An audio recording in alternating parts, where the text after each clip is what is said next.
Кутмандуу кечиңиздер менен. Эфирде МТС телеканалынан жаңылыктар маалымат кызматы. Кабарчыларыбыз даярдаган материалдар менен мен Нуркамал Турсунбекова жана Алтынбек Бедилов тааныштырабыз.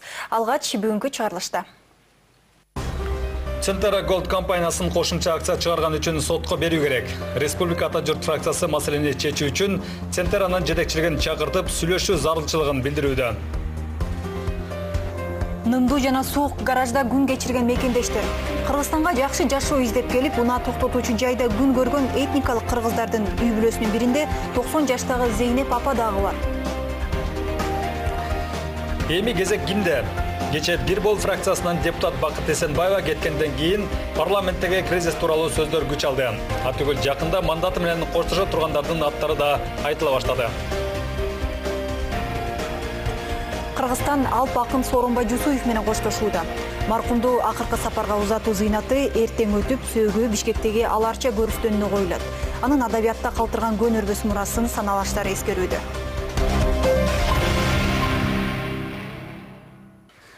Республика Ата журт фракциясы кумтор маселесин жалпы жыйынга алып чыгат. Белгилей кетсек, Центера Голд компаниясы 4,5 миллиондон ашуун кошумча акция чыгаруу чечимин кабыл алган.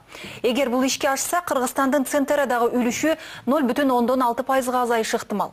Фракция лидери Өмүрбек Бабанов эмиссияны жокко чыгаруу үчүн өкмөт тез арада чечкиндүү чараларга барыш керектигин белгиледи. Бул маселеге премьер-министр өзү киришип, Центеранын жетекчилигин чакырып сүйлөшүү зарыл деп эсептейт Өмүрбек Бабанов. Ошондой эле Центеранын директорлор кеңешине жаңы 2 мүчө тандоодо англис тилин мыкты билген, эл аралык юридикалык жана финансы компанияларында тажрыйбасы бар, репутациясы таза адистерге басым жасалышы керектиги айтылды. Кененирээк Мерим Ташыбекованын материалында. Декабрдын орто ченинде Кыргыз Алтын мамлекеттик ишканасына Канаданын Центера Голд компаниясынан кат келген. Анда директорлор кеңеши кезексиз жыйын өткөрүп, 4,5 миллиондон ашуун акцияны кошумча эмиссия кылып чыгаруу чечимин кабыл алганы тууралуу айтылат. Мунун кесепети биздин бюджетке кедергисин тийгизиши ыктымал. Себеби Кыргыз Алтындын Центерадагы үлүшү 0,6%га кыскарат. Буга Кыргыз Алтын каршы болгону менен учурда кандай айла кылаарын билбей турган кези. Себеби акциялардын бир бөлүгү чыгарылып, сатыкка даярдалып жатканы тууралуу маалыматтар бар. Совет директоров принял решение. Бул эмиссия Центеранын ички карыз милдеттерин жоюуга арналат экен. Биз бул маалыматты аларыбыз менен Центерга кайрылуу жолдодук. Себеби алардын мындай чечими негизсиз. Биринчиден, чечим кабыл алуу процедурасы бузулган. Алгач жыйындын күн тартибин каржы позициясын сактап калуу максатында деп айтышкан. Кийинчерээк кошумча эмиссия чыгаруу тууралуу экени белгилүү болду. Андан тышкары кошумча эмиссия Центеранын коомдук иштерине багытталган учурда гана чыгарылууга тийиш. Булар болсо ички карыздарды жоюу үчүн чыгарып жатышат. Кыргыз Алтын ишканасы бул жүйөлөрдү келтирип соттошууга камынып жатат. Бул боюнча Канадага кат жолдонгон. Эми алар эл аралык юридикалык компанияны жалдап жатышыптыр. Бирок мындай аракеттер жетишсиз дейт фракция лидери. Анын пикиринде премьер-министр бул маселеде өзүнүн компетентсиздигин көрсөттү. Наличными деньгами там это все лежит. Биздин өкмөт ички дүң өндүрүмдүн 8%-ын түзгөн ишканадагы биздин акциялардын пакети азайып жаткан кезде кандай аракеттерге барды? 500 миллиондук акциясы бар компания 24 миллионду жөн эле короткон жок. Бул жерде сөз биздин үлүштү азайтуу жөнүндө болуп жатат. Себеби аларга 67% жетпей жатат. Мынча пайызга ээ болуу менен алар бардык чечимди кабыл алууга укук алат. Биздин акциялардын пакети 32,7%. Эми аны 32,1 кылып азайткысы келип жатат. Мындай учурда биздин өкмөт аракетсиздигин көрсөтүүдө. Өз кезегинде ал атайын түзүлгөн комиссияны жетектеп турган. Бир жыл бул иш менен алектенип, майда чүйдөсүн жакшы билет. Ал Центеранын жетекчилери менен сүйлөштү. Андай эмне чечилди? Соттошобуз дейсиңер. Өзүбүздүн компания менен соттошосуңарбы? Жыйында Центера Голдтун директорлор кеңешинин Кыргыз Алтын сунуштаган мүчөлөрү Калыйнур Садыров менен Эмил Розбаевтер өз арызы менен ыйгарым укуктарынан баш тартканы маалым болду. Кыргыз Алтын аларды мамлекеттин таламын талашууга милдеттүү өкүлдөр катары өздөрүнө тагылган милдетти толук аткара алган жок деп айыптоодо. Эми алдыда директорлор кеңешине жаңы мүчө шайлоо милдети турат. Ал мүчөлөрдү тандоодо англис тилин мыкты билген, эл аралык каржы жана юридикалык компанияларда тажрыйбасы бар адистерге артыкчылык берилиши керек дейт фракция лидери. Биринчи Кыргыз Алтындын жетекчиси бизнести билген адам келиш керек. Англис тилди сүйлөгөн адам келиш керек. Анан Кыргыз Алтынын жетекчиси совет директоровго кириш керек ошол жака. Акционер катары. Себеп дегенде Кыргыз Алтынын жетекчиси жооп берет. Ал шайлаган адам эмес, Кыргыз халкынын жетекчиси өз башы менен жооп бериш керек. Ошондо жашоо өзгөрөт. Ошондо силер ошо мүлктү башкара аласыңар. Силердин айлыгыңар 50 000 сом болсо, силер шайлаган адамдар 20 000 доллар алса, кантип башкарасыңар силер аны? Кантип башкарасыңар силер ошо биздин өкүлдөрүбүздү? Силерде мен ойлойм, Кыргыз халкында бүгүн Кумтөрдөн башка чоң иш жок силерде. Калганын баарын биз жакшы билебиз кандай болуп аткан. Алар силерге дополнительно акча алып келбейт. Мындай ар бир иштин чоң нерсесин биле билишиңер керек да силерчи. Ошон үчүн оюңарды өзгөртпөсөңөр, ишти алып бара албасаңар, ишти алып бара турган балдарга ордуңарды бергиле. Ошондой эле канадалыктардан экологиялык зыян үчүн акы төлөтүп алуу керек дешет эл өкүлдөрү. Андан тышкары жергиликтүү банктардын бирине рекультивациялык фонд ачуу зарылдыгы айтылды. Себеби 2023-жылы ген казуу иштери токтотулуп, 2027 жылы жер кыртышын калыбына келтире баштоо пландалууда. Так мөөнөттөрдү койсок да, урматтуу депутаттар. Буга окшогон чечимдер аябай көп чыгат. Комитеттердин, жогорку кеңештин чыгып берет. Бир айдан кийин унутулат бардыгычы. Ошондуктан бул эгер Кумтор маселеси менен бул жолу ачылып калды, эң аз дегенде чечимине бир 5 жол киргизип атабыз. Дагы толуктоолор киргизилиши мүмкүн. Кыргыз халкы менен, өкмөт менен чогуу эле макулдашып туруп, мөөнөт коюп туруп, ар бир ай сайын жасалган иштерди угуп туралы ушунучу. Бул маселе аягына чейин бүтмөйүнчү ар бир. Талкуунун жыйынтыгында бул сунуштар эске алынып, Кумтөргө байланыштуу учурдагы абал тууралуу маселени парламенттин жалпы жыйынына алып чыгуу чечими кабыл алынды. Мээрим Ташыбекова, Бакыт Кошалиев, НТС. Республиката журт фракциясы гидроэнергетиканы өнүктүрүү боюнча мыйзам долбоорун сунуштап жатат. Бүгүн фракциянын жыйынында депутат Жыргалбек Турускулов чакан ГЭСтерди ишке киргизүү тууралуу мыйзам долбоорун сунуштады. Алдын ала эсептөөлөр боюнча бир чакан ГЭСти курууга 2 миллион доллардан ашыгыраак каражат сарпталат. Эгер андан иштелип чыккан электр энергиясы ички рынокко гана сатылса, 7-8 жылдан кийин өзүн актайт дейт эл өкүлү. Эгер экспортко чыгарылса, анда 2 жылда эле өзүн актай баштамак. Бул демилгени энергетиктер да колдоп жатышат. Парламент кризиске учурашы мүмкүн. Мындай пикир соңку күндөрү саясатчылар менен эксперттердин арасында айтыла баштады. Алардын баамында буга биринчиден айрым фракция жетекчилеринин мандаттарды каалагандай бөлүштүрүүсү себеп болушу ыктымал. Эске салсак, жогорку кеңеште 3 ай толук иштей электе Кыргызстан фракциясы өзүнүн 3 депутатын мандаттарынан ажыратты. Ал эми кече күнү Бир Бол фракциясынын мүчөсү Бакыт Эсенбаева өз каалоосу менен арыз жазып, мандатынан баш тартканы белгилүү болду. Эми дагы бир катар мандаттарын мөөнөтүнөн мурда тапшыруучу депутаттардын көмүскө тизмеси бар экени айтылууда. Теманы Мирбек Айтикеев улантат. Кече күнү Бир Бол фракциясынын депутаты жогорку кеңештин төрагасынын орун басары Бакыт Эсенбаеванын мандатын тапшыруусу парламенттеги кризис маселесин кайрадан козгоду. Эл өкүлүнүн эмне себептен мындай кадамга барып жатканы айтылган жок. Буга чейин дагы Кыргызстан фракциясынын 3 депутатынын мандаты алынган болчу. Андан тышкары айрым жалпыга маалымдоо каражаттары жогорку кеңештеги өздүк булактарына шилтеме жасап, социал-демократтар, Бир Бол, Өнүгүү прогресс фракцияларынан дагы айрым эл өкүлдөрү мөөнөтүнөн мурда мандатын тапшыраарын жазып чыккан. Ал Исхак Масалиев да болгон. Бирок депутат ал маалыматты четке кагууда. Кыргыздарда ушундай болот да, бир мындай тааныбаган бир гезитке акырын чыгарып коюп, ушундай сөз айтылууда деген сөз кошкондон кийин башка массалык маалымат каражаттар мындай болуп атат деп берип атат да. Ал маалыматты мен уккан элем, анан тактаганда ал бирөө дайыны жок бирөө айткан экен. Ачык айтам, мен эмне үчүн мен ал тизмеге кошулуп калыпмын, мен билбейм. Ага эч кандай негиз жок. Мен Өнүгүү прогресс партиянын алдындагы милдеттеримди толук аткарганмын. Ал эми депутаттык мандат тапшыра турган оюм деле жок, себеп деле жок да. Эл өкүлүнүн айтымында көпчүлүк партиялар шайлоонун алдында өз тизмесиндеги талапкерлерди тиешелүү добуш алууга милдеттендирген. Эми добуш ала албай калгандарды мурда жазган арызы боюнча тазалоо жүрүп жатат дейт. Ал арада айрым адистер баш мыйзамда депутаттардын мандаты императивдик экенин эске салууда. Демек, эки гана учурда мандатты чакыртып алууга болот. Биринчиси депутат каза болуп же иштөөгө жөндөмсүз болсо, экинчиси мандатын өз каалоосу менен тапшырган учурда ишке ашат. Өткөн чакырылышта Ата Мекен фракциясынан депутат болуп, партиялаштарынын мандатын тапшыртуу аракетине туш болгон Өмүрбек Абдрахмановдун айтымында азыркы парламент ичинде болуп жаткан көрүнүштөр баш мыйзамга каршы келет. Бирок биздин депутаттар добушту мандатты сатып алышты. Ошон үчүн өз билгенин кылып өтүгүн төргүлүп атат. Биздин борбордук шайлоо комиссиясы жанагынын башкармасы бул дагы аукцион кылып акча алып атат. Ошон үчүн жанагындай туура эмес чечимдерди күнүгө кабыл алып атат. А соттор дагы ошолордой. Бизде коррупция менен күрөшмөк турсун, коррупцияны ачыкка чыгардык.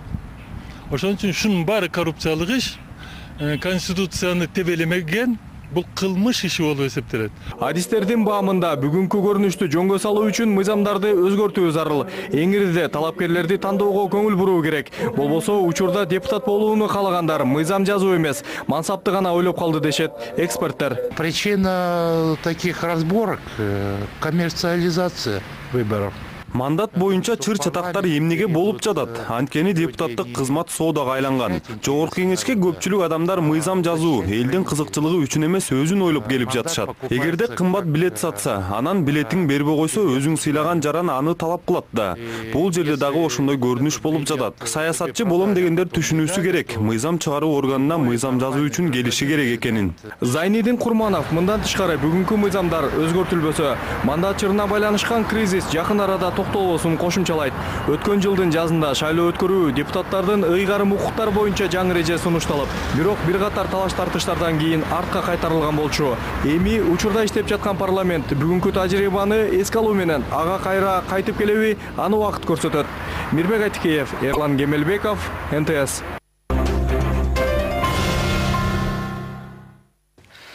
Унааларды милдеттүү түрдө камсыздандырууну биротоло жоюп салуу керек. Жогорку кеңештин айрым депутаттары бул мыйзам долбоорунун ишке ашырылышына каршы чыгышууда. Ал калың элди кошумча чыгымга учуратып, жана камсыздандыруу компанияларынын кызыкчылыгы үчүн жасалып жатат деген жүйө келтирилүүдө. Ал ортодо финансы рыногун тескөө жана көзөмөлдөө мамлекеттик кызматы аталган фирмалар жаңы өнөктүккө даярданып, каражат жумшап коюшканын жана ал чыгымдарды эми ким төлөп берет деп тынчсызданууда. Эгерде унааларды милдеттүү камсыздандыруу жоюлса, ал компаниялар кеткен чыгымдарын өкмөттөн талап кылышы мүмкүн экен. Кепти Нурзада Сыдыкбекова улантат. Болот же болбойт. Унааларды милдеттүү түрдө камсыздандыруу жөнүндө мыйзамдын абалы дал ушундай болуп турат.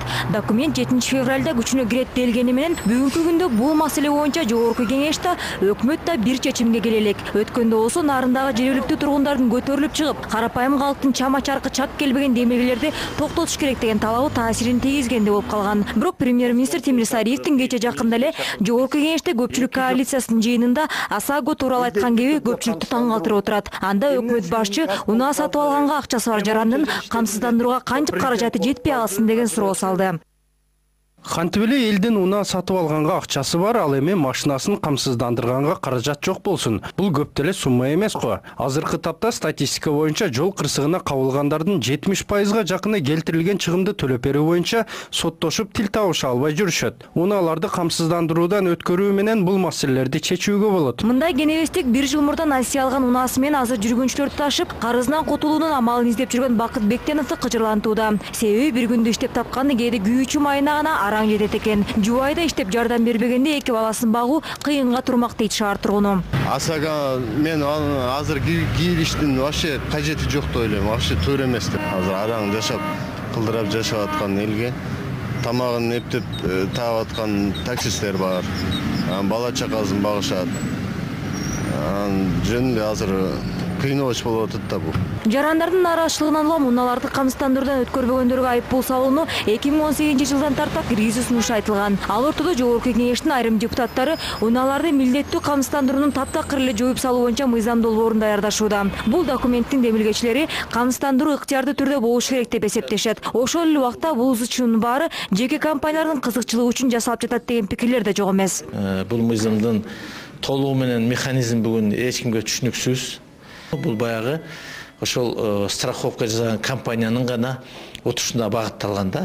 Ал эми жарандардын жанагындай жол кырсыкка учурай турган болсо, же болсо автоунаалары бир бөлөк бир ар кандай бир кырсыктарга учурай турган болсо, алардын ошол эле төлөп жүргөн баягы маянасын алыш өтө кыйын болот да. Себеби кайсы гана баягы беренени албасак, ошол берене менен аягы барып сот менен бүтө тургандай да. Ал эми финанс рыногун тескөө жана көзөмөлдөө мамлекеттик кызматтын өкүлдөрү мындай карама-каршылыктардын кесепетинен унааларды милдеттүү камсыздандыра турган ишканалар чыгымга учурашы мүмкүн дешүүдө. Анткени көпчүлүгү мыйзамда жазылган маалымат борборун ачып, имараттарды ижаралап, кызматкерлерди ала башташкан. Алгачкы даярдыкка эле бир топ каражаттар чыгымдалган. Эми алар болсо мыйзам такыр эле иштебей калса, камсыздандыруу процессин баштоого кеткен каражаттарды ким төрөп берет деген суроо берип жатышканы белгилүү болду. Законодательная ловушка деген ошол сыяктуу бир жаман нерсе болуп атат. Эми ошол расходторду действительно ким мойнуна алат?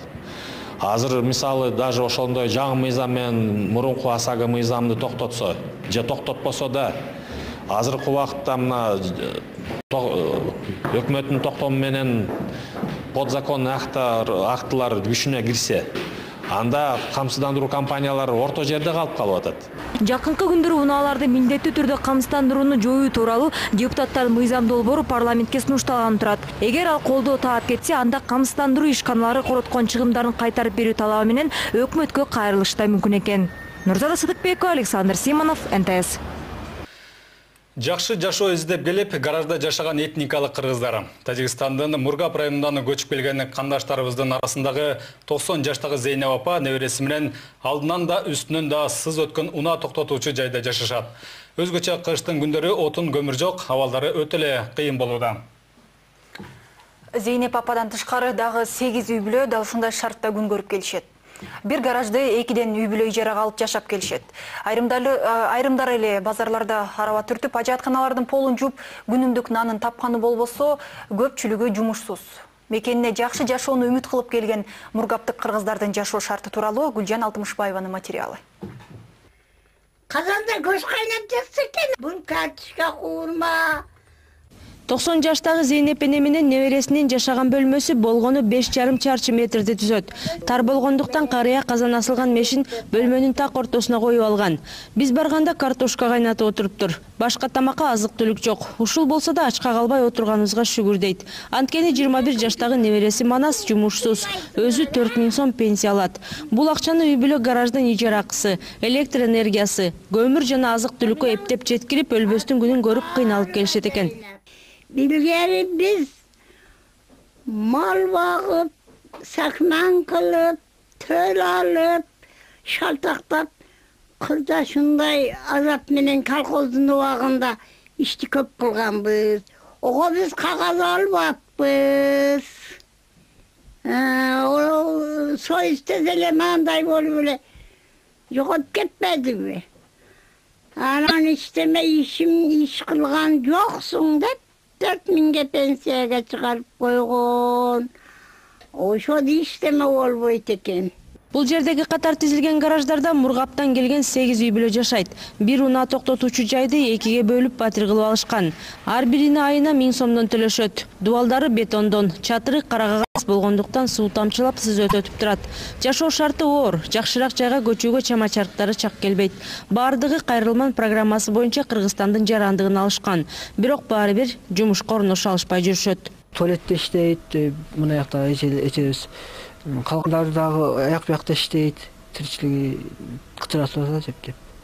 Бияк шаар жери бир неме кылалы деп кетип калганбыз да. Гаражда жашаган этникалык кыргыздардын экөө пенсионер. Жумушка жарамдуу 2 келин болсо ажаткана жууп иштешет. Ал эми эркектери базарларда араба түртүп, же ылайыгы келип калса кез-кезде убактылуу майда барат курулуш иштерине чыгып, нанга тыйын табышат.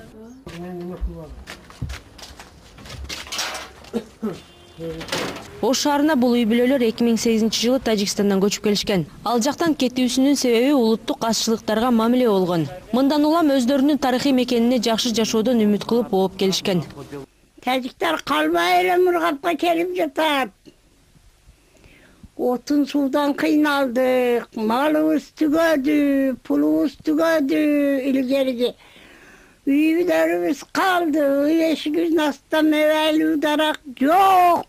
Өзүбүз Кыргызстаныбызга чет элде арзарман кылып келип отурабыз. Тургундардын арасында мектеп курагындагы балдар да бар. Алардын экөөсүн орун жок деп мугалимдер мектепке албай коюшкан экен. Ата-энеси аларды тасмага тартууга уруксат бербей, өздөрү да комментарий берүүдөн баш тартышты. Мургаптан Башпайын экиздеп журт которуп келгендер. Кара суунун Мады айылынан 80 адамга бөлүнгөн 8 гектар жерди ала тургандардын тизмесинде бар. Бирок айтымдарында ал жерлерди мамлекет бекер беребиз дегени менен жергиликтүү аткаминерлер акча сурап жатышыптыр. Ал эми жергиликтүү бийлик болсо бул жерлер талашта турган тилкелер деп билдиришти. 8 гектар жерге ошол 80 адамды жайгаштырууда кандайдыр бир катачылыктар кеткен деген мааниде бул арыздар жазылып, ол боюнча прокуратурадан жана башка органдардан текшерүү жүргүзүлдү. Бул райондук сотто, областтык сотто, жогорку сотко чейин барып келинди. Жогорку соттон кароо маселеси менен Ош областтык райондар аралык сотуна жиберилген. Бүгүнкү күндө ошол Ош областынын райондар аралык сотунда каралып атат. 1-мартка кечеги сотун калтырды деп айтышкан. Көчүп келген этникалык кыргыздардын үмүттөрү деле өтө жөнөкөй. Курсагыбыз ач болбой, баш бааналай турган жерибиз болсо дешет. Мындан тышкары кыш убагында көмүрдөн да кыйналып жатышканын айтышты. Гүлжан Алтмышбаева, Бекжан Токтосунов, НТС Ош. Кыргызстандагы ветеринарлардын ишмердүүлүгүн эл аралык эпизоотикалык бюросунун атайын миссиясынын өкүлдөрү текшерет. Бул тууралуу фитосанитардык жана ветеринардык коопсуздук боюнча мамлекеттик инспекциянын башчысы Калысбек Жумаканов билдирди. Эксперттер ветеринардык абалды, мыйзамдык базаны жана жалпы системаны изилдешет. Ага ылайык эл аралык адистер 12 февралга чейин өлкөнүн бардык аймактарын кыдырып, жергиликтүү адистер менен жолугуп, абал менен таанышмакчы. Анын жыйынтыгында бир айдын ичинде өздөрүнүн баасын беришет. Белгилей кетсек, Кыргызстан Евразия экономикалык биримдигине киргенден кийин ветеринардык жана фитосанитардык талаптар күчөгөн. Бир катар чектөөлөр ушул күнгө чейин алына элек. Мисалы, Кыргызстан ЭАЭПтин аймагына эт продукциясын сатыкка чыгара албайт. Сүт азыктарына болсо жарым-жартылай гана уруксат берилген.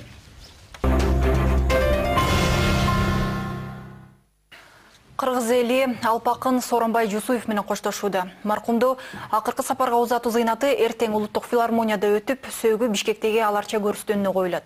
Сооронбай Жусуев 92 жашка караганда кечээ эртең менен узакка созулган оорудан кийин көз жумган.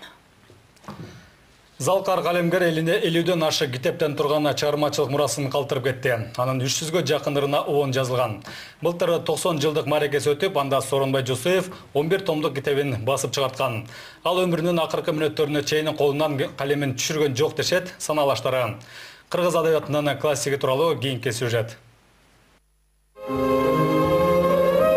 Доско урмат, кашка катуу кары бар. Жүрөгүндө дайым намыс сары бар. Азыр дагы тулкусунда туйдаган батыр жоокер бабалардын каны бар. Кыргыздар, кыргыздар, кыргыздар. Кыргыз адабиятында дагы бир тоо кулады. 18 жашында улуу ата мекендик согушка аттанып кан кечип келген. Калган өмүрүн поэзияга арнаган Сооронбай Жусуев 92 жашка караганда дүйнө салды. Кыргыз маданияты орду толгуз жоготууга учурады. Бирок анын адабиятта көнөрбөс мурасы калды. 18 жашынан акыркы деми чыкканга чейин калеми колунан түшкөн жок. Шу 50гө чамалаш поэтикалык китептери, анан ошондой эле сандагы котормо китептери жарык көрдү. Бизде кыргызда айтып коет, чыгармачыл адамдын экинчи өмүрү бар деп, экинчи өмүрүнө сапар алган учуру биз Сооронбай Жусуевди баягы өлдү деп эч качан айта албайбыз. Чыгармачыл адамдын экинчи өмүрү болот. Кыргыз эл баатыры, улуу ата мекендик согуштун ардагери Залкар акын Сооронбай Жусуев 1925 жылы Каракулжа районундагы Кызылжар айылында туулган. 1943 жылы аскерге чакырылып, Айтылуу Панфилов атындагы 8-гвардиялык дивизияда кызмат өтөгөн. Анын алгачкы ыр жыйнагы 1950 жылы Эмгек күүсү деген ат менен басылып чыккан. Былтыр Сооронбай Жусуевдин 90 жылдык мааракеси өтүп, анын урматына 11 томдук китеби жарык көргөн. Адабият чөйрөсүндөгүлөр бул эмгек менен Жусуев чыгармачылыгын жыйынтыктайт деп ойлошкон. Бирок Залкар акын жазуучу өмүрүнүн акыркы мүнөттөрүнө чейин колунан калемин чыгарган эмес. Ошо Пушкин, Лермонтовдон баштап, тетиги Шекспирди которгон Гамлетин ушунга чейин коюлуп келатат. Шиллердин Сүйүү жана Жек көрүү деген драмасын которгон. Бул кишинин котормодогу өнөрү өзүнчө 2 том болуп чыккан. 50-100 жылда бир келчи Залкар инсандар, нарттуу, наваттуу, кааданы билген, салтты билген, ошо менен жашаган карыя эле. Просто баягы атабыз өлгөндөй кайгырып, кабыргабыз кайышып, каңгырыгыбыз түтүп атат. Сооронбай Жусуев бир гана ыр чыгаруу менен чектелбестен өзүн проза жанрында да көрсөтүп, өмүрүнүн акыркы күндөрү драмада жазган. Мындан тышкары Исхак Разаков жөнүндөгү поэмасы жана Курманжан Датка тууралуу ыр менен жазылган романы жарык көргөн. Акындын 300гө жакын чыгармасына оон жазылып, азыркыга чейин ырдалып жүрөт. Сооронбай Жусуевдин ырларына Алтынбек Жаныбеков баштаган чоң композиторлор, Рыспай Абдыкадыров баштаган чоң оончулар ыр оон жазган. Мен дагы 5-6 ырын оон чыгарганмын. Мунун айтып кетсем, о анда көктөмөлө деген оонну мен да оон чыгарганмын. Андан кийин Ош түнү деген, Шаардык кыздар. Улуттук адабияттын алпакынын шакирттери, замандаштары аны кыргыздын Бакайы деп коюшат. Өмүр бою көркөм сөздү аздектеп келген Сооронбай Жусуев кыргыз маданиятына ат көтөргүс салым кошту. Анын бир уулу 4 кызы бар. Кыргыз эл баатыры, улуу ата мекендик согуштун ардагери менен коштошуу зыйнаты эртең улуттук филармонияда өтөт. Маркумдун сөөгү аларча көрүстөнүнө коюлат. Элизат Эркинтур, Манас Бакешев, НТС.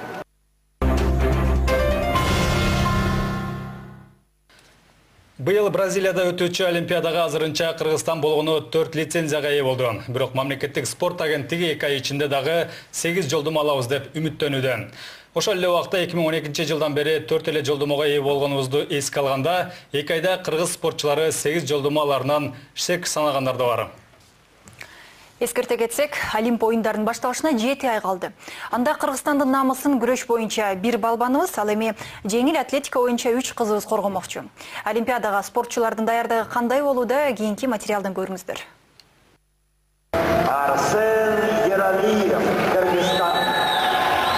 Арсен Иралиев Бразилияда болчу жайкы Олимп оюндарына эң биринчилерден болуп жолдомо алган спортчулардын бири. Балбан өткөн жылы Лас-Вегас шаарында күрөш боюнча дүйнө биринчилигинде грек-рим күрөшүндө 5-орунду ээлеген. Анда эң кыйын атаандашты эсептеген азербайжандык спортсменди убагында жеңгенимден бул жолу утулуп калганын айтууда. Мындан улам учурда ар бир атаандашын изилдеп, кандай ыкма менен күрөшөрүн карап, Олимпиадада жеңем деп үмүттөнүүдө. Эскерте кетсек, Арсен Иралиев Олимпиада оюндарына биринчи жолу катышып жаткан жок. 4 жыл мурда Лондондо өткөн мелдеште күрөшүп, бирок колун сындырып алгандыктан жакшы таймаша алган эмес. Общий Олимпиадада 20 бала болот.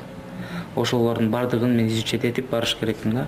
Азыркы Кудай буйруса мен Олимпиадага жөн эле бараткан жерим жок. Мен 2012-жылы Олимпиадага барып катышкам. Бир аз жаштык кылып, катачылык кетирип уткузгам.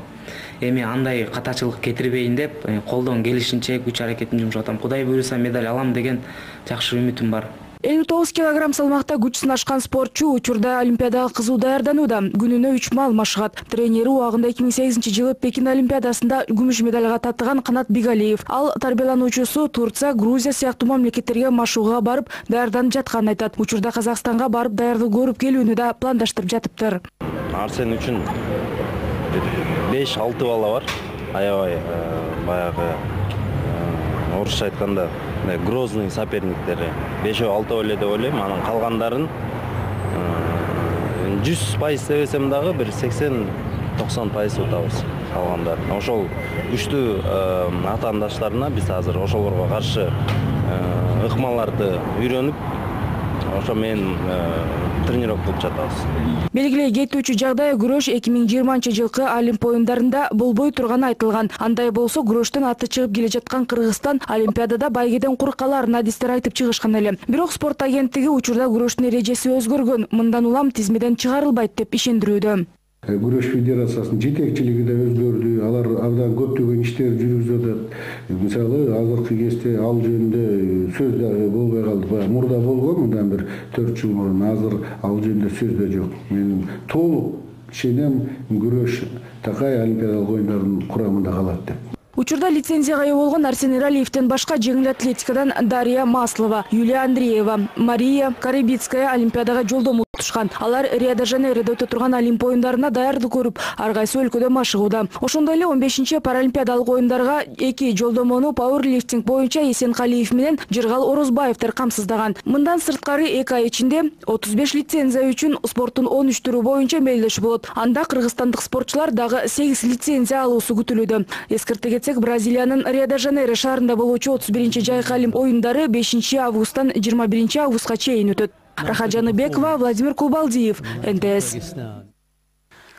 Кыргызстан көз карандысыз мамлекеттер шериктештигиндеги эң туруктуу өлкө. Мындай пикирин Гэллап социологиялык кызматынын Литвадагы биринин башчысы Раса Алиушаускена айтканы кабарланууда. Өз сөзүндө ал мурдагы советтик республикалардагы нааразы маанайларды изилдеген. Алардын ичинде эң стабилдүү кайсы өлкө деген суроого Раса Кыргызстан деп жооп берген. Бир нече революция карабастан бул өлкөдө парламенттик демократия өнүгүп жатат. Чет элдик донорлордун эсебинен электрондук добуш берүү киргизилди дейт литвалык изилдөөчү.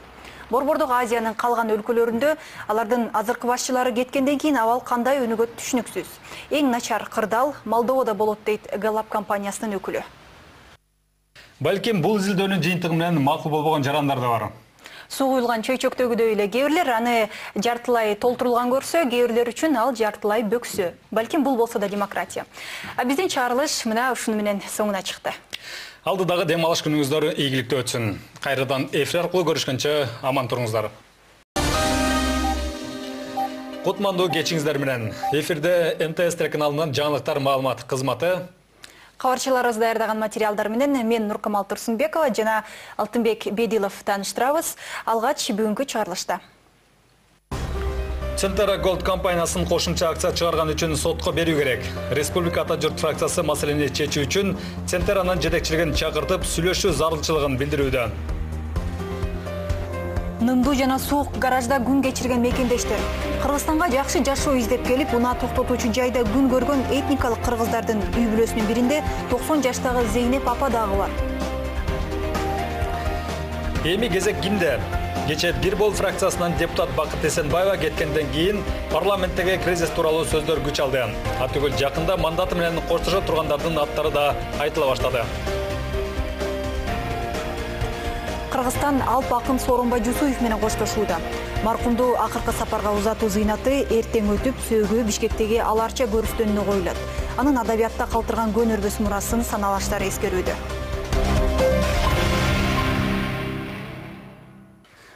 Республика Ата журт фракциясы кумтор маселесин жалпы жыйынга алып чыгат. Белгилей кетсек, Центра Голд компаниясы 4,5 миллиондон ашуун кошумча акция чыгаруу чечимин кабыл алган. Эгер бул ишке ашса, Кыргызстандын Центрадагы үлүшү 0,6%га азайышы ыктымал. Фракция лидери Өмүрбек Бабанов эмиссияны жокко чыгаруу үчүн өкмөт тез арада чечкиндүү чараларга барыш керектигин белгиледи. Бул маселеге премьер-министр өзү киришип, Центранын жетекчилигин чакырып сүйлөшүү зарыл деп эсептейт Өмүрбек Бабанов. Ошондой эле Центранын директорлор кеңешине жаңы 2 мүчө тандоодо англис тилин мыкты билген, эл аралык юридикалык жана финансы компанияларында тажрыйбасы бар, репутациясы таза адистерге басым жасалышы керектиги айтылды. Кененирээк Мерим Ташыбекованын материалында. Декабрдын орто ченинде Кыргыз Алтын мамлекеттик ишканасына Канаданын Центра Голд компаниясынан кат келген. Анда директорлор кеңеши кезексиз жыйын өткөрүп, 4,5 миллиондон ашуун акцияны кошумча эмиссия кылып чыгаруу чечимин кабыл алганы тууралуу айтылат.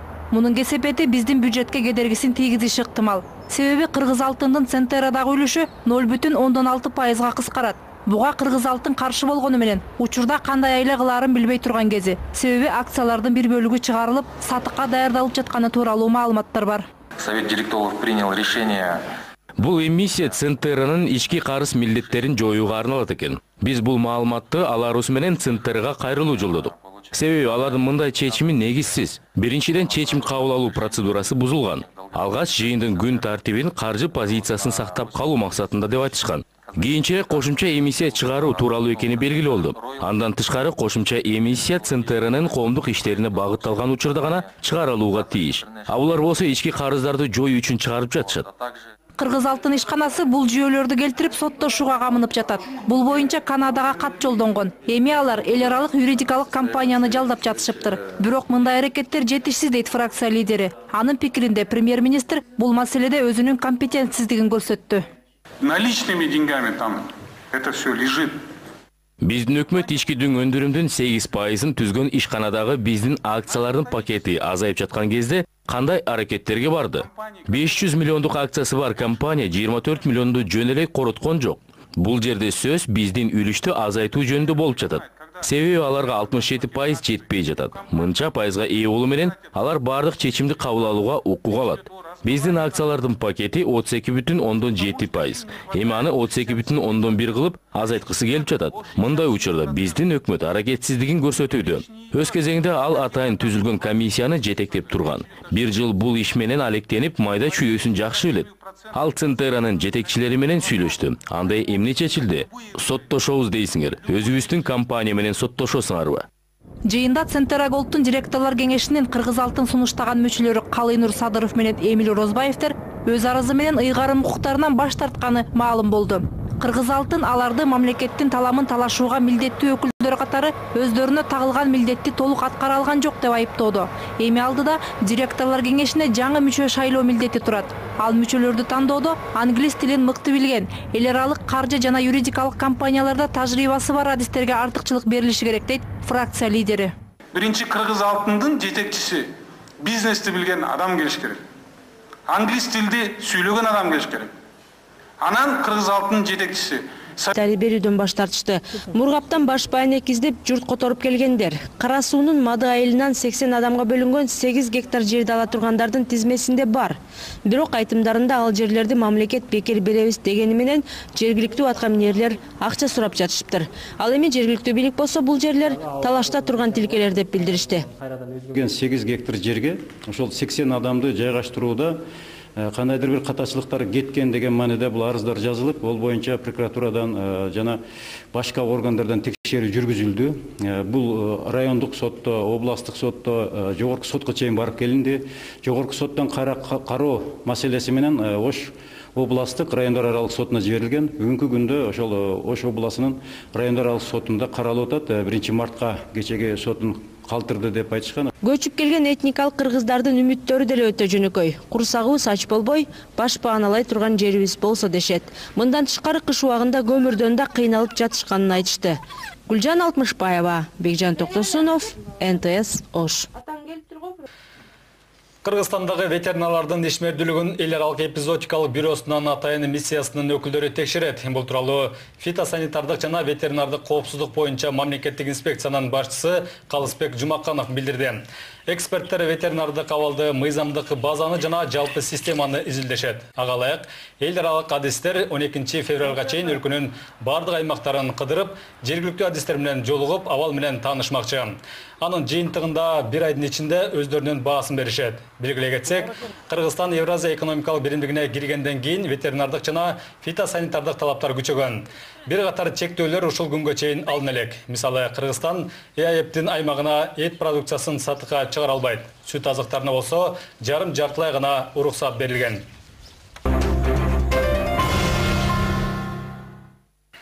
Кыргыз эли Алпакын Сооронбай Жусуев менен коштошууда. Маркумду акыркы сапарга узатуу зыйнаты эртең улуттук филармонияда өтүп, сөөгү Бишкектеги аларча көрүстөнүнө коюлат. Сооронбай Жусуев 92 жашка караганда кечээ эртең менен узакка созулган оорудан кийин көз жумган. Залкар калемгер элине 50дөн ашык китептен турган чыгармачылык мурасын калтырып кетти. Анын 300гө жакындырына оон жазылган. Былтыр 90 жылдык мааракеси өтүп, анда Сооронбай Жусуев 11 томдук китебин басып чыгарткан. Ал өмүрүнүн акыркы мүнөттөрүнө чейин колунан калемин түшүргөн жок дешет саналаштары. Кыргыз адабиятынын классиги тууралуу кийинки сюжет. Доско урмат, кашка катуу кары бар. Жүрөгүндө дайым намыс сар бар. Азыр дагы толкусунда туйдаган батыр жоокер бабалардын каны бар. Кыргыздар, кыргыздар, кыргыздар. Кыргыз адабиятында дагы бир тоо кулады. 18 жашында улуу ата мекендик согушка аттанып кан кечип келген. Калган өмүрүн поэзияга арнаган Сооронбай Жусуев 92 жашка караганда дүйнө салды. Кыргыз маданияты орду толгуз жоготууга учурады. Бирок анын адабиятта көөнөрбөс мурасы калды. 18 жашынан акыркы деми чыкканга чейин калеми колунан түшкөн жок. Шу элүүгө чамалаш поэтикалык китептери, анан ошондой эле сандагы котормо китептери жарык көрдү. Бизде кыргызда айтып коет, чыгармачыл адамдын экинчи өмүрү бар деп, экинчи өмүрүнө сапар алган учуру биз Сооронбай Жусуевди баягы өлдү деп эч качан айта албайбыз. Чыгармачыл адамдын экинчи өмүрү болот. Кыргыз эл баатыры, улуу ата мекендик согуштун ардагери Залкар акын Сооронбай Жусуев 1925-жылы Карагулжа районундагы Кызылжар айылында туулган. 1943-жылы аскерге чакырылып, Айтылуу Панфилов атындагы 8-гвардиялык дивизияда кызмат өтөгөн. Анын алгачкы ыр жыйнагы 1950-жылы Эмгек күүсү деген ат менен басылып чыккан. Былтыр Сооронбай Жусуевдин 90 жылдык мааракеси өтүп, анын урматына 11 томдук китеби жарык көргөн. Адабият чөйрөсүндөгүлөр бул эмгек менен Жусуев чыгармачылыгын жыйынтыктайт деп ойлошкон. Бирок Залкар акын жазуучу өмүрүнүн акыркы мүнөттөрүнө чейин колунан калемин чыгарган эмес. Ошо Пушкин, Лермонтовдон баштап, тетиги Шекспирди которгон Гамлеттин ушунга чейин коюлуп келатат. Шиллердин сүйүү жана Жек көрүү деген драмасын которгон. Бул кишинин котормодогу өнөрү өзүнчө 2 том болуп чыккан. 50-100 жылда бир келчи Залкар инсандар. Нарттуу, наваттуу, кааданы билген, салтты билген. Ошо менен Эски жана көзөмөлдөө мамлекеттик кызматтын өкүлдөрү мындай карама каршылыктардын кесепетинен унааларды милдеттүү камсыздандыра турган ишканалар чыгымга учурашы мүмкүн дешүүдө. Анткени көпчүлүгү мыйзамда жазылган маалымат борборун ачып, имараттарды ижаралап, кызматкерлерди ала башташкан. Алгачкы даярдыкка эле бир топ каражаттар чыгымдалган. Эми алар болсо мыйзам такыр эле иштебей калса, камсыздандыруу процессин баштоого кеткен каражаттарды ким төлөп берет деген суроо берип жатышканы белгилүү болду. Законодательная ловушка деген ошол сыяктуу бир жаман нерсе болуп атат. Эми ошол расходторду действительно ким мойнуна алат? Азыр мисалы даже ошондой жаңы мыйзам менен мурунку ОСАГО мыйзамды токтотсо, же токтотпосо да, азыркы убакытта мына өкмөттүн токтому менен подзаконный актылар күчүнө кирсе, анда камсыздандыруу компаниялары орто жерде калып атат. Жакынкы күндөрү унааларды милдеттүү түрдө камсыздандырууну жоюу тууралуу депутаттардын мыйзам долбоору парламентке сунушталган турат. Эгер ал колдоо таап кетсе, анда камсыздандыруу ишканалары короткон чыгымдарын кайтарып берүү талабы менен өкмөткө кайрылыш да мүмкүн экен. Нурзада Сыдыкбекова, Александр Симонов, НТС. Жакшы жашоо издеп келип, гаражда жашаган этникалык кыргыздар. Тажикстандын Мургап районунан көчүп келген кандаштарыбыздын арасындагы 90 жаштагы Зейнеп апа небереси менен алдынан да үстүнөн да сыз өткөн унаа токтотуучу жайда жашашат. Өзгөчө кыштын күндөрү отун көмүр жок, абалдары өтө эле кыйын болууда. Зейнеп ападан тышкары дагы 8 үй бүлө да ушундай шартта күн көрүп келишет. Бир гаражды 2ден үй бүлө ижарага алып жашап келишет. Айрымдар эле базарларда араба түртүп, ажатканалардын полун жууп, күнүмдүк нанын тапканы болбосо, көпчүлүгү жумушсуз. Мекенине жакшы жашоону үмүт кылып келген мургаптык кыргыздардын жашоо шарты тууралуу Гүлжан Алтымышбаеванын материалы. Казанда көз кайнап жатса экен. Бул карточка куурма. 90 жаштагы Зейнеп эне менен небересинин жашаган бөлмөсү болгону 5,5 чарчы метрди түзөт. Тар болгондуктан карыя казан асылган мешин бөлмөнүн так ортосуна коюп алган. Биз барганда картошка кайнатып отуруптур. Башка тамакка азык-түлүк жок. Ушул болсо да ачка калбай отурганыбызга шүгүр дейт. Анткени 21 жаштагы небереси Манас жумушсуз. Өзү 4000 сом пенсия алат. Бул акчаны үй бүлө гараждын ижара акысы, электр энергиясы, көмүр жана азык-түлүккө эптеп жеткирип, өлбөстүн күнүн көрүп кыйналып келишет экен. Bilgeri biz mal bağıp, sakman kılıp, töl alıp, şaltaktap, kızda şunday azap menen kalkozun uağında işti köp kılgan biz. Oğa biz kağız alıp o soy istezele manday bolu böyle yokup ketmedi mi? Anan isteme iş kılgan yoksun dep 4000'e pensiyaga çıkarıp koygun. Oşo işleme olboyt eken. Бул жердеги катар тизилген гараждарда Мургаптан келген 8 үй бүлө жашайт. Бир унаа токтотуучу жайды 2ге бөлүп батир кылып алышкан.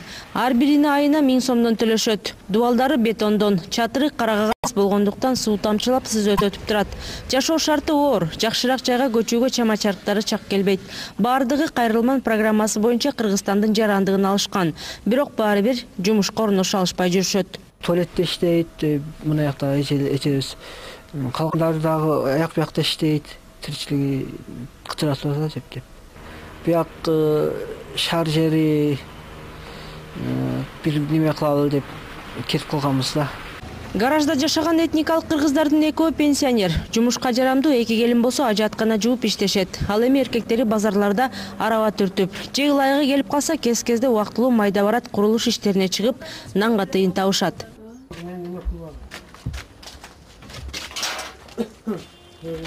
Ош шаарына бул үй бүлөлөр 2008-жылы Тажикстандан көчүп келишкен. Ал жактан кетүүсүнүн себеби улуттук азчылыктарга мамиле болгон. Мындан улам өздөрүнүн тарыхый мекенине жакшы жашоодон үмүт кылып ооп келишкен. Тажиктер калбай эле Мургапка келип жатат. Отун суудан кыйналдык, малыбыз түгөдү, пулубуз түгөдү, илгериги. Үйүлөрүбүз калды, үй эшигибиздин астында мебелүү дарак жок. Өзүбүз Кыргызстаныбызга чет элде арзарман кылып келип отурабыз. Тургундардын арасында мектеп курагындагы балдар да бар. Алардын экөөсүн орун жок деп мугалимдер мектепке албай коюшкан экен. Ата-энеси аларды тасмага тартууга уруксат бербей, өздөрү да өз билгенин кылып өтүгүн төргүлүп атат. Биздин борбордук шайлоо комиссиясы жана анын башкармасы бул дагы аукцион кылып акча алып атат. Ошон үчүн жанагындай туура эмес чечимдерди күнүгө кабыл алып атат. Соттор дагы ошолордой. Бизде коррупция менен күрөшмөк турсун, коррупцияны ачыкка чыгардык. Ошон үчүн ушунун баары коррупциялык иш, конституцияны тебелемеген бул кылмыш иши болуп эсептелет. Адистердин баамында бүгүнкү көрүнүштү жөнгө салуу үчүн мыйзамдарды өзгөртүү зарыл. Эңирде талапкерлерди тандоого көңүл буруу керек. Болбосо учурда депутат болууну каалагандар мыйзам жазуу эмес, мансапты гана ойлоп калды дешет эксперттер. Причина таких разборок коммерциализация выборов. Мандат боюнча чыр чатактар эмнеге болуп жатат? Анткени депутаттык кызмат соодага айланган. Жогорку кеңешке көпчүлүк адамдар мыйзам жазуу, элдин кызыкчылыгы үчүн эмес өзүн ойлоп келип жатышат. Эгерде кымбат билет сатса, анан билетиң бербей койсо өзүң сыйлаган жаран аны талап кылат да. Бул жерде дагы ошондой көрүнүш болуп жатат. Саясатчы болом дегендер түшүнүүсү керек. Мыйзам чыгаруу органына мыйзам жазуу үчүн келиши керек экенин. Зайнидин Курманов мындан тышкары бүгүнкү мыйзамдар өзгөртүлбөсө, мандат чырына байланышкан кризис жакын арада токтолбосун кошумчалайт. Өткөн жылдын жазында шайлоо өткөрүү депутаттардын ыйгарым укуктар боюнча жаңы эреже сунушталып, бирок бир катар талаш тартыштардан кийин артка кайтарылган болчу. Эми учурда иштеп жаткан парламент бүгүнкү тажрыйбаны эске алуу менен ага кайра кайтып келеби, аны убакыт көрсөтөт. Мирбек Айтикеев, Эрлан Кемелбеков, НТС.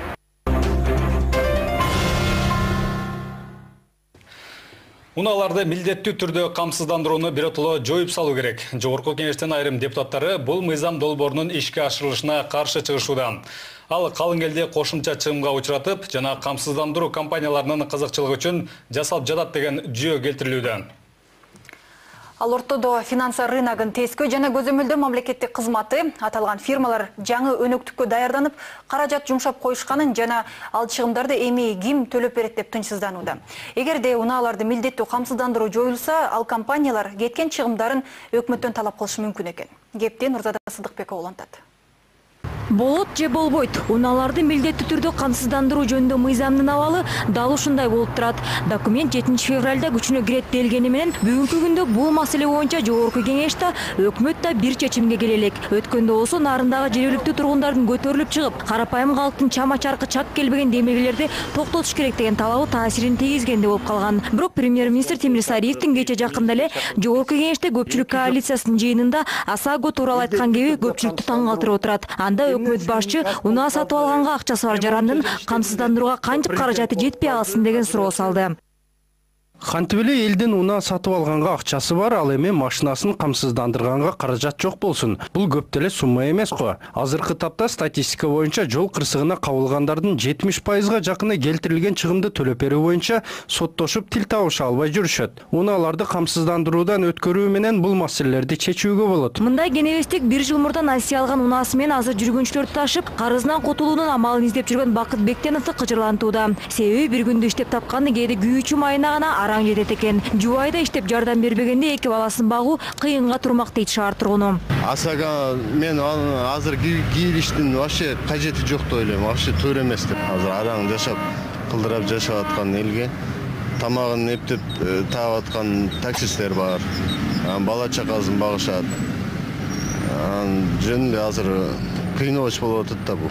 Жарандардын нараачылыгынан улам унааларды камсыздандыруудан өткөрбөгөндөргө айыппул салууну 2018 жылдан тарта киргизүү сунушу айтылган. Ал ортодо Жогорку Кеңештин айрым депутаттары унааларды милдеттүү камсыздандыруунун таптакыр эле жоюп салуу боюнча мыйзам долбоорун даярдашууда. Бул документтин демилгечилери камсыздандыруу ыктыярдуу түрдө болушу керек деп эсептешет. Ошол эле убакта бул ызычуунун баары жеке компаниялардын кызыкчылыгы үчүн жасалып жатат деген пикирлер да жок эмес.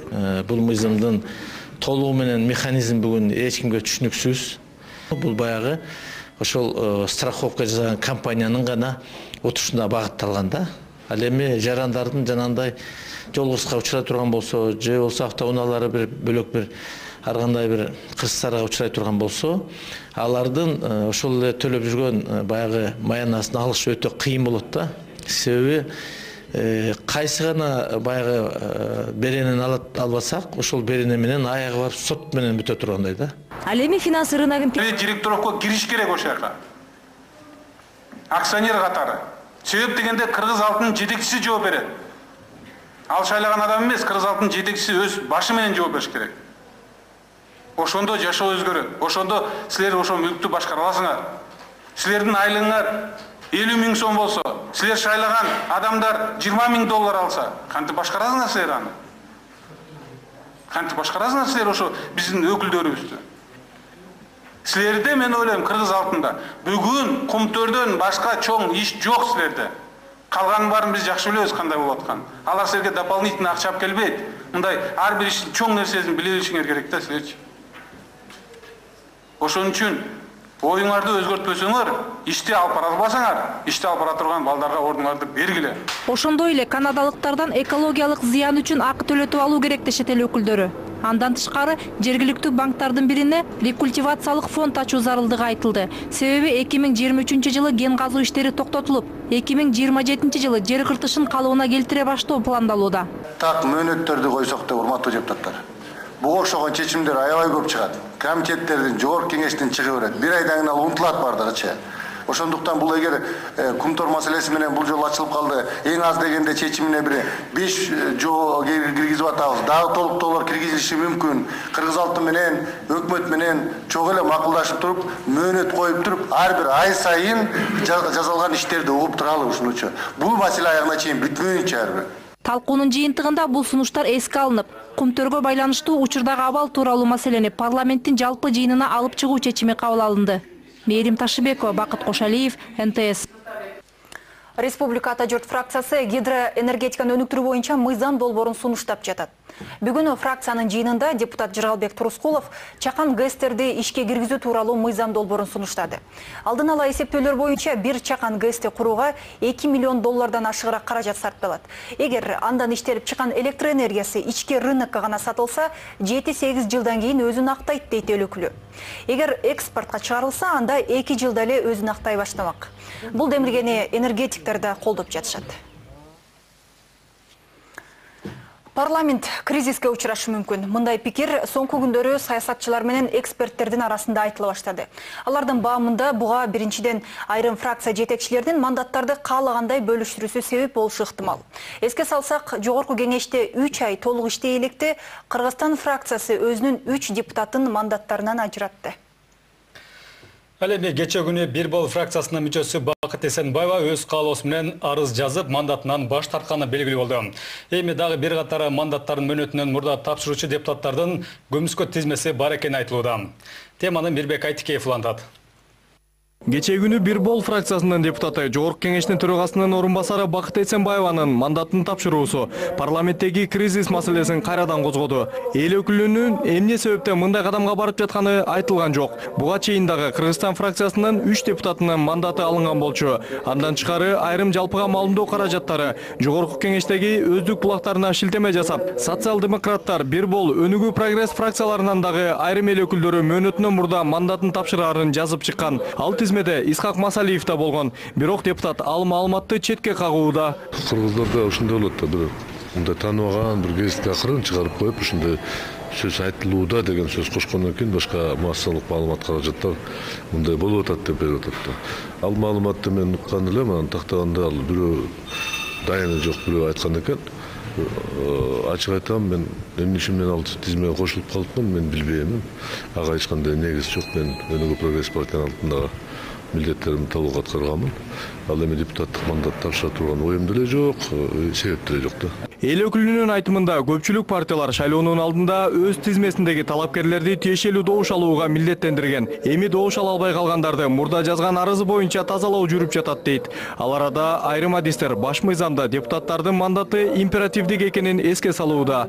Демек, эки гана учурда мандатты чакыртып алууга болот. Биринчиси депутат каза болуп же иштөөгө жөндөмсүз болсо, экинчиси мандатын өз калоосу менен тапшырган учурда ишке ашат. Өткөн чакырылышта Ата Мекен фракциясынан депутат болуп, партиялаштарынын мандатын тапшыртуу аракетине туш болгон Өмүрбек Абдрахмановдун айтымында, азыркы парламент ичинде болуп жаткан көрүнүштөр баш мыйзамга каршы келет. Бирок биздин депутаттар добушту мандатты сатып алышты. Ошон үчүн